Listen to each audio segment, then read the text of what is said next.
tutta questa vicenda, in considerazione del fatto che abbiamo raccolto 120 firme in più di quello che era previsto dalla richiesta del regolamento, dovrebbero permettere una rivalutazione, una revisione semplicemente di quello che è stato, perché un errore si può fare.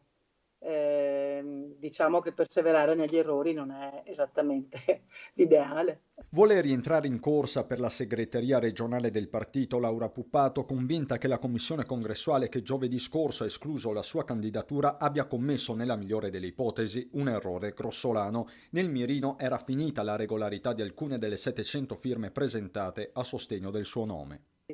Il tema è che tu come commissione dovevi semplicemente chiedere a queste 5 persone, non 50, non 100, 5 persone, di dimostrare la certificazione dell'iscrizione, cosa che sarebbe stata possibile e plausibile in qualche ora. Quindi non c'è la proporzione di eliminare 700 firme perché 5 non risultano iscritte in anagrafe. Un primo ricorso da parte della stessa Puppato è stato presentato poco dopo l'esclusione, un secondo è delle scorse ore e rappresenta la voce degli iscritti sostenitori. Puppato spera in una risposta tempestiva della Commissione di garanzia per ritornare a concorrere e sfidarsi con l'attuale unico candidato Andrea Martella. Si tratta, dice, di una corsa contro il tempo.